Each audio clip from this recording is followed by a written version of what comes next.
saiu do nada, mas eu acho que... Bom, gente, segunda parte, continuando. Então, nós paramos lá na questão do capítulo de Nanda, né? Então, no 2, a gente tem algumas páginas que eu resumo, que eu indico, né? Que vocês busquem. Uma delas também é a página 39, que dá uma tabelinha aqui do resumo dos termos-chave, o que é diagnóstico de enfermagem, o que é característica definidora, o que é fator relacionado, fator de risco, população de risco e condição associada, que são os itens do diagnóstico, que compõem o diagnóstico de Nanda. Mais uma vez, também identificado, é onde eu acho que eu parei, é o raciocínio ou o caminho das pedras de uma outra forma, além do raciocínio de Riesner, né? Que você vai fazer a avaliação inicial dos dados, vai fazer a análise dos dados, vai fazer agrupamento desses dados e identificação de um padrão, ou seja, você vai lançar num padrão ou num domínio, né? Daqui do Nanda, identificação dos diagnósticos potenciais ou das hipóteses diagnósticas, avaliação detalhada, tá? Que aí você vai preencher lacunas, mais uma vez, vai então confirmar ou refutar, ou seja, descartar, e vai priorizar conforme os metaparadigmas, tá? Então, nessa página, quem tem o livro físico, página 49, é uma outra página importante de pesquisa e compreensão, tá? Lembrando que o processo de enfermagem, ele perpassa, desde o momento que você começa a investigar a primeira vez, ele tem que ser acompanhado como base a ter uma teoria ou 2 ou 3 que você entenda que seja necessário. Agora, uma dica para vocês escolherem uma linha teórica é o seguinte: se eu tenho um paciente que chega na emergência, ele está ali com o pé diabético, como que a gente viu aqui agora, um exemplo. Ele tem já sinais de desconforto respiratório, ou seja, ele tem ali uma respiração alterada, uma frequência cardíaca alterada, ele tem sudorese. Diante de um quadro, apesar do pé, né, ele tem aí um quadro, vamos dizer assim, hemodinâmico, tá? Instável ou alterado. Ele tem aí uma respiração, uma troca de gases, ou seja, um processo respiratório alterado, e vocês precisam lembrar, dentro da semiologia, que um processo respiratório, ou seja, uma alteração no sistema respiratório, ou no mínimo você vai ter aí um cansaço extremo do paciente por conta da hiperventilação, tá? Dentre outras. Ou, ao final, o grande problema, ou maior, são as trocas que acontecem lá no, talvez eu chamo até a bolinha principal do sistema respiratório, que é o alvéolo.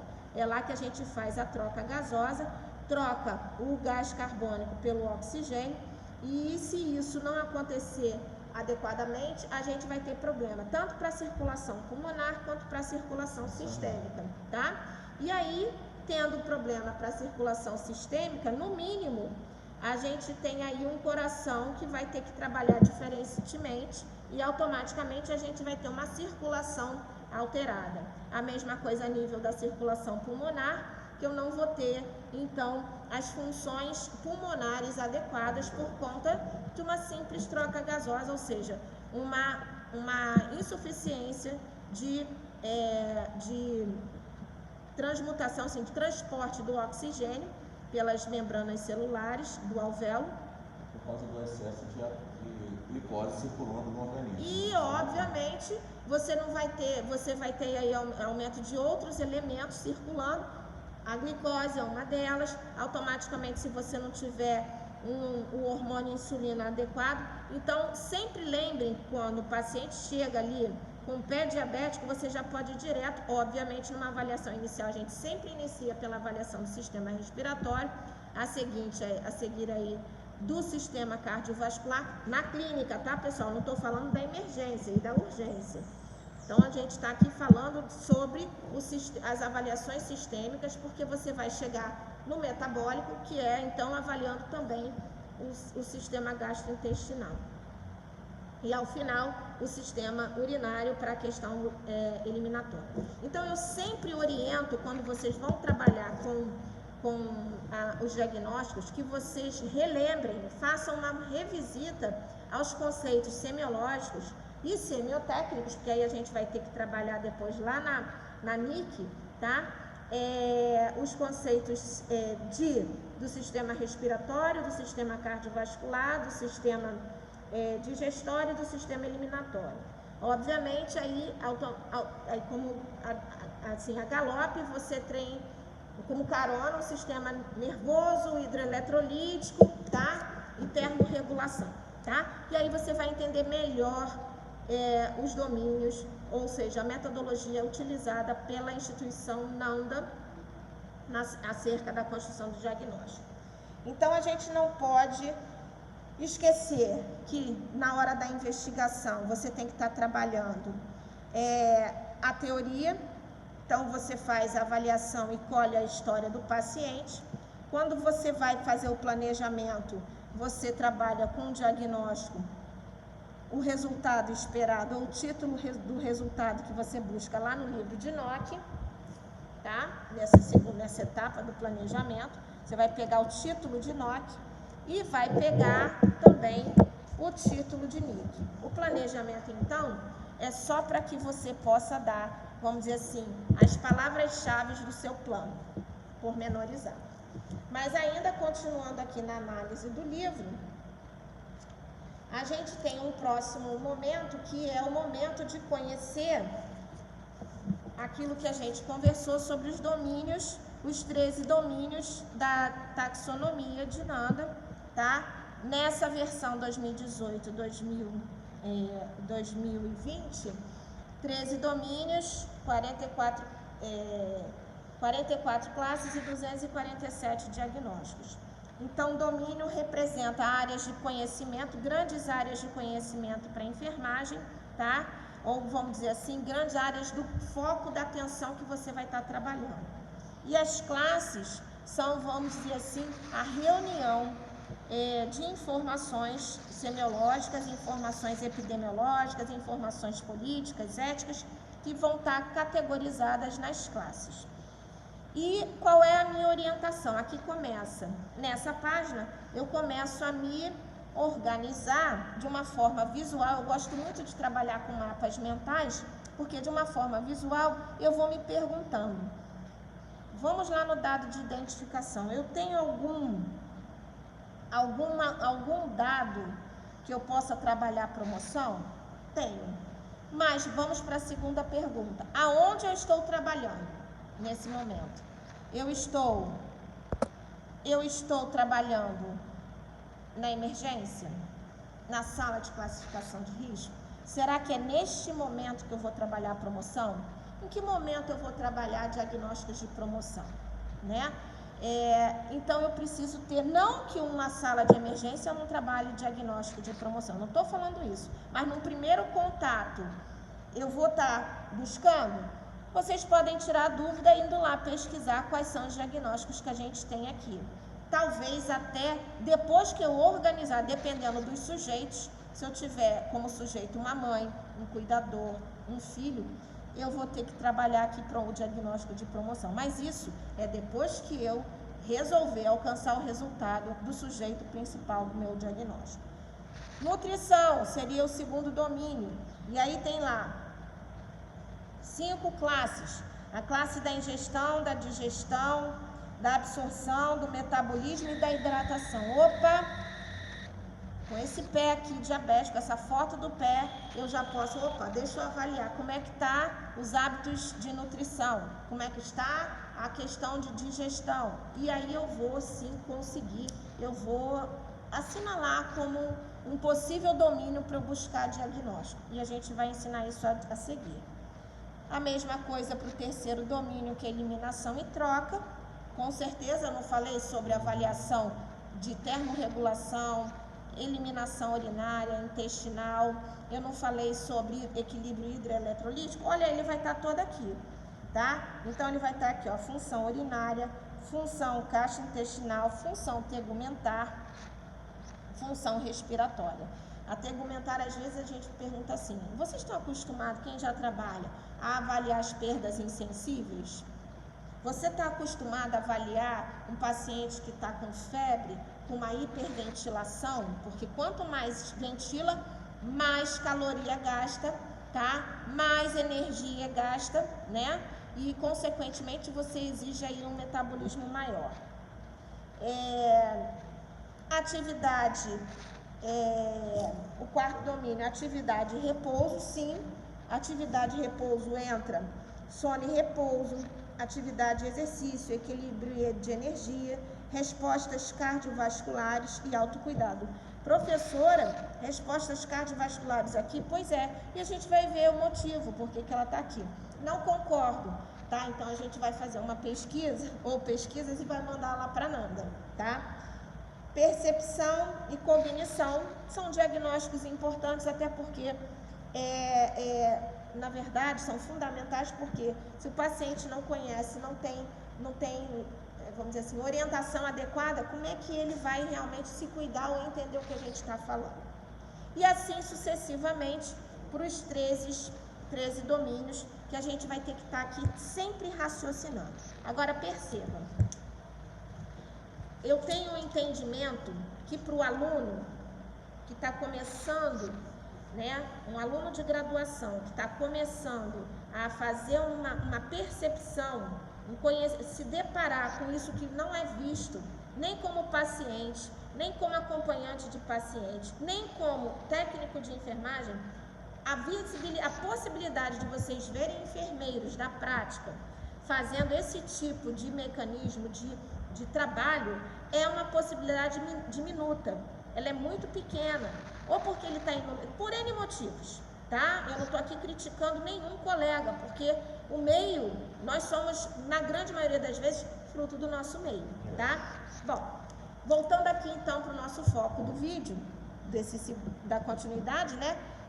Uma outra página, né, que vocês precisam estar buscando informações importantes, principalmente em caso de necessidade de estudo, prova, concurso, é a partir da página 83 até a página 95, que a partir daqui eu tenho a tabela 7.1, que vai me trazer todo o resumo de domínios, classes, diagnósticos da taxonomia, tá? Isso no caso do livro da Nanda 2018-2020. Então, vocês vão ver aqui, tá? O código, vai vir o domínio 1, tá? Vai vir o nome do diagnóstico. Então, por exemplo, no domínio 1, que é o promoção da saúde, vem a definição. Por exemplo, ele diz o seguinte: percepção de bem-estar ou de normalidade da função e estratégias utilizadas para manter o controle e melhorar o seu bem-estar e a normalidade de uma determinada função orgânica. Classe 1, dentro do domínio 1. Aí vem aí embaixo a classe 1, percepção de saúde. Aí vem a definição, reconhecimento de função normal e bem-estar. E aí vem os códigos, tá, do diagnóstico. Esses códigos, eles são fundamentais, é igual o código do CID. Quando a gente vai fazer uma avaliação, um processo seletivo, quem faz a questão, ela pede que você diga o número. Vocês não vão na consulta médica? Vocês não precisam, por vezes, atualmente diz que não, mas não tem que ter o código do CID? No nosso caso também, vamos valorizar o código do nosso diagnóstico de enfermagem, tá? Então, dentro da classe 1, a gente tem aqui, olha, 1, 2, 3, a gente tem 3 diagnósticos. Aí a gente já pula para a classe 2, que é a segunda classe. Aí já apresenta, olha, acho que uns 10 diagnósticos, tá? E aí, então, assim sucessivamente para os demais domínios de Nanda, até o último, até o 13º domínio, que termina, no caso, na página 90, né, que eu falei, 95, olha, no caso, o último domínio, o domínio 13, que é o domínio crescimento e desenvolvimento, tá? E assim, então, termina todo o resumo, se vocês quiserem, tipo um índice. Inclusive, eu recomendo, se você quer andar, quer te facilitar e não andar com livro, faz um digital dessas páginas que te facilita na questão de pesquisa, tá? Bom, um outro ponto que eu sugiro é o item 8 da parte 2, a leitura desse item, tá? Todo. Porque nesse item vai falar aqui sobre os eixos do diagnóstico, tá? Que são 7 eixos: o foco, o sujeito do diagnóstico, o julgamento do enfermeiro, tá? Todos esses eixos nem sempre eles estão claros no diagnóstico, mas eles podem estar implícitos e vocês precisam entender, porque é tudo que vocês colocam de raciocínio, de opinião de vocês como acadêmicos, enfermeiros, pesquisadores, etc.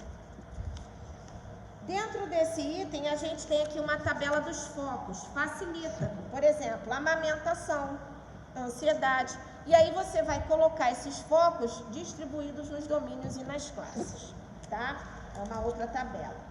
Uma outra tabela importante é a tabela do julgamento. Atrasado, baixo, complicado, comprometido, defensivo, deficiente, desequilibrado, diminuído, disfuncional, eficaz, ineficaz, tá? Instável, incapacitado. Então, aqui eu tenho os principais julgamentos, que vocês não precisam fugir dele, e a definição desse julgamento, tá? Uma próxima tabela é a tabela das localizações dos eixos, que é o eixo do eixo 4, tá? Então, aonde está localizado esse diagnóstico? Na parte auditiva, na parte da bexiga, da boca, ou seja, os locais do corpo, tá? Então, a tabela 8.3. O eixo 5 é tratado sem tabela, porque são poucas informações, é a idade, se é um ser humano neonato, se é um lactente, se é criança, adolescente, adulto ou idosa, tá? O tempo do diagnóstico significa se é agudo, crônico, intermitente ou contínuo, tá? O eixo 7 é a categoria, se é o foco no problema, de promoção ou de risco. A gente só trabalhou, eu tenho trabalhado muito com o ensino do diagnóstico de risco e real. E aí é o item 9 que eu falei, que é do livro, que são as principais perguntas, eu aconselho que vocês deem uma lidinha. Mais uma vez, o item 10 é o glossário, é uma outra parte que facilitaria o estudo de vocês, tá? Bem, o outro vídeo eu vou terminar esse daqui, então a gente agora vai começar a pesquisar eu vou ensinar como pesquisar a partir de dados, tá? Então, até breve, pessoal.